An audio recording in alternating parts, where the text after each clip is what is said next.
Você acha, por exemplo, no Brasil, esta deputada não sei o que, Surita,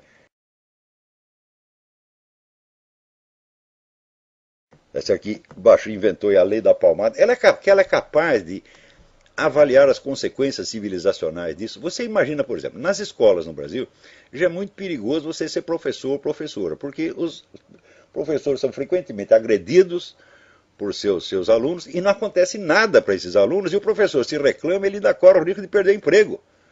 Não teve aquele caso do sujeito que tocou fogo no cabelo da professora, tempo atrás, já faz um ou 2 anos, né? E teve uma menina que correu para socorrer a professora. Muito bem. Essa menina começou a ser perseguida pelo resto da classe e ela teve que sair da escola.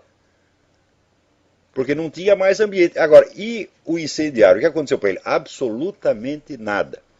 Então você vê que há, da parte do nosso governo, uma política deliberada de fomentar a conduta antissocial, de fomentar o banditismo, tá certo? E de perseguir condutas que não são criminosas de maneira alguma. Né? Quer dizer, esse pessoal da Farc, por exemplo, atua livremente no território brasileiro, é recebido por governadores, ministros, é bem tratado.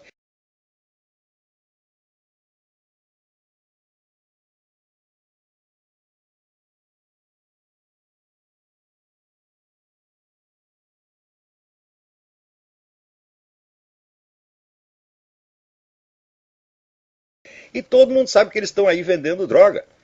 É isso? O Fernandinho Beiramar não confessou que ele, todo ano, várias vezes, trocava armas que ele trazia do Líbano por cocaína da Colômbia, né?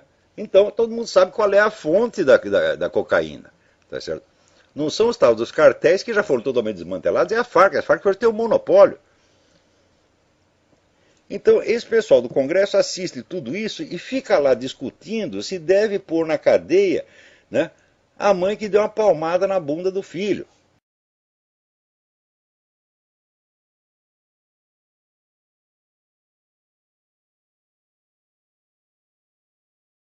Inclusive, a distinção entre o que é um mero, vamos dizer, um castigo elementar e o que é agressão física acabou de ser anulada, não há mais diferença. Qualquer castigo é um abuso, né?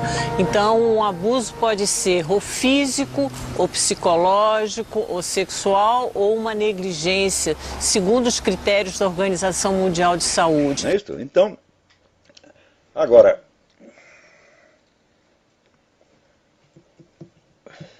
quais serão as consequências disso a longo prazo? Quer dizer que se a violência contra os professores já impera nas escolas, sob a proteção do governo, você imagina, não digo quando a lei entrar em vigor, mas, porque não basta a lei entrar em vigor, ela vai ter que ser divulgada.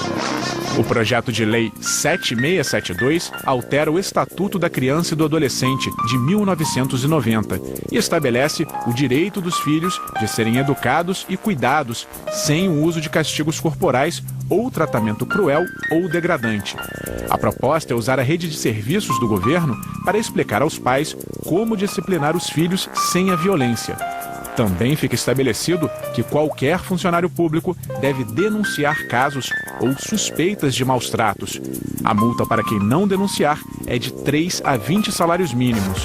Convencer os pais a não bater nos filhos é apenas um dos objetivos dos suecos. Outro desafio é ensinar as crianças desde cedo a reconhecerem seus próprios direitos individuais. O tema da violência infantil é ensinado nas escolas. As crianças aprendem que devem obedecer, mas também devem ser respeitadas pelos adultos. Em caso de agressão ou uma simples ameaça, são orientadas a denunciar o ato na hora. Então, em todas as escolas do Brasil, as crianças terão que ser informadas. Se o papai ou a mamãe, né, dá uma palmada em você, você tem que denunciar na delegacia. Tá certo? E mais ainda, o professor, se o aluno chega lá contando, meu pai me deu uma palmada, ela é obrigada por lei a denunciar o sujeito à polícia. E note bem que a mesma medida está sendo adotada aqui, simultaneamente. Meses atrás eu já disse para você, tudo quanto é lei que se implanta no Brasil vem pronta dos organismos internacionais, concebida em escritórios de engenharia social, dessa elite globalista, e vai tudo pronto para o Brasil e o pessoal diz amém.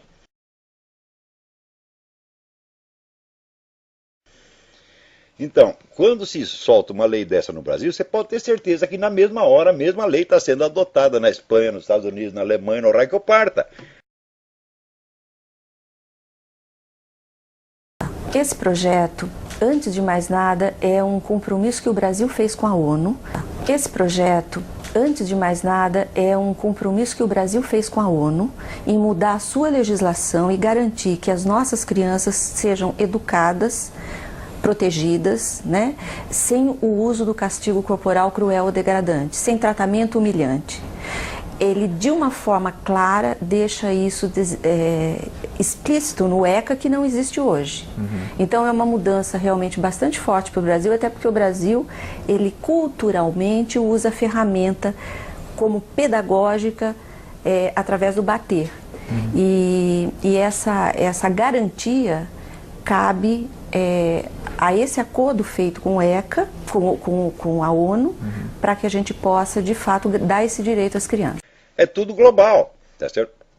E esse aspecto, vamos dizer, de intervenção estrangeira na legislação nacional não é nem sequer discutido.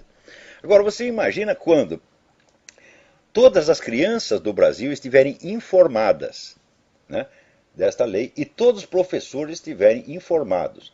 Você imagina a tempestade de denúncias que vai haver.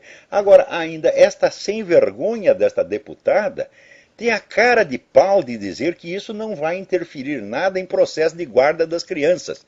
Eu digo, bom, nada disso está previsto na lei, mas é impossível que não interfira, materialmente impossível. Porque em qualquer discussão sobre guarda de criança, se eu sei que o outro tem lá 5 ou 6 queixas nas costas porque ele deu palmada na bunda das crianças, né, você imagina se o marido enfesado não vai alegar isso contra a mulher contra o marido. É claro que vai.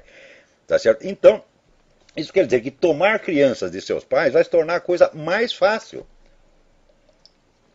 E mais ainda, se as crianças nas escolas já estão persuadidas de que elas podem bater no professor, xingar, tocar fogo, fazer o que quiser sem ser punido, tá certo? Na escola, imagina como elas ficarão a hora que elas entenderem que elas não serão punidas em casa também. Porque eu imagino que esse sujeito que tocou fogo no cabelo da professora, pelo menos umas palmadas da mãe ele levou em casa, já que o governo não faz nada contra ele, a mãe pelo menos faz. Mas agora ela também não poderá fazer. Isso significa que, bastando você ser de menor, você está autorizado a fazer o que você quiser. Em frente à escola municipal, um grupo de adolescentes discute. De repente, 2 garotas começam a se agredir. São tapas, socos. Uma senta em cima da outra no chão e a pancadaria continua. Tem até pisão na barriga e puxão de cabelo. As cenas de luta só chegam ao fim quando as duas são separadas pelas colegas. Chegou, pôs a mão na minha cara e começou a gritar comigo. Eu falei pra ela parar e ela veio em cima de mim. No horário de saída de aula, não é difícil encontrar quem já tenha se envolvido em uma briga. Fui defender a irmã dela, ela achou ruim, falou que eu tinha batido na irmã dela, eu fui discutir com ela, ela virou, aí eu virei, ela me deu um tapa, eu voltei. Sua mãe sabe que você brigou? Sabe. O que sua mãe falou disso? Ah, falou nada. Eu estava na minha residência quando veio uma aluna aqui na minha casa e veio me chamar, que meu filho tinha se metido numa confusão. Quando eu chego lá, foi completamente diferente, foi que ele tinha sido agredido na escola. Aí eu perguntei para a diretora se tinha chamado uma viatura, ela falou que não, que era para mim ir para a delegacia ir lá e fazer o boletim. Foi quando, né, nego, a gente pediu para ela chamar uma ronda escolar, eles fizeram o boletim de ocorrência. A marca da violência ainda está no olho do aluno. De acordo com o adolescente, tudo começou após um colega de outra sala tentar agredir o professor de português. Uma menina da minha sala está sem carteira, e a pessoa pediu para buscar na sala ao lado. Aí a menina foi, pegou a carteira desse aluno, aí deu um tempinho depois, esse aluno foi na minha sala, queria a carteira dele de volta. A pessoa foi à sala ao lado, ver se tinha mais carteira para ele poder usar, e tinha umas 4, 5 carteiras lá vazias. Ele falou que queria aquela. Aí discuti com o professor, ele pressou o dedo do professor na porta, eu me levantei para poder ajudar o professor, para tirar a carteira da mão dele. Aí na hora que ele deu uma carteira nas minhas costas, aí eu fui empurrei ele. Aí o professor falou que não era pra gente brigar, aí foi e separou. Aí ele saiu de lá ameaçando, falou que ia pegar lá fora. O estudante conta que teria sido agredido na saída do colégio por 6 garotos com idades entre 15 e 17 anos. Depois de tudo o que aconteceu, o jovem está com medo de Durante uma aula de matemática, a professora notou uma movimentação estranha no fundo da sala, onde sentam os alunos. Foi aí que ela percebeu que um dos garotos portava uma arma. Já estávamos em frente à escola, conversamos com a direção e foi convidado então o rapaz para vir até a direção. E esse primeiro rapaz então nos informou a história. Teria sido passado para ele por uma pessoa desconhecida, segundo ele, na verdade, desconhecida, que só pediu para ele guardar. Algumas mães de outros alunos, ao saberem o que aconteceu, foram à escola buscar os filhos. Como você vai ficar tranquilo deixando duas adolescentes, no caso um monte de adolescentes, dentro da escola, sabendo que teve um adolescente armado? Quem me garante que esse adolescente era único nessa história? A direção do colégio não quis se pronunciar. Agora, a polícia vai iniciar as investigações para saber a procedência da arma e as intenções dos alunos. O que se presume é que levou para curiosidade, para mostrar para alguém. Devido aos fatos ocorridos, né? Então, de repente, levou para mostrar para outras pessoas que também têm o poder de ter uma arma, talvez. Esta lei foi concebida como um incentivo ao banditismo, uma coisa de longo prazo. Não é simplesmente assim, se a criança não levar a palmada, ela vai se comportar mal. Não é assim, não é pelo efeito individual, mas pelo efeito estatístico geral que isso vai ter. Agora, imagina se essa dona Surita fez algum estudo a respeito. Quais serão as consequências dessa medida?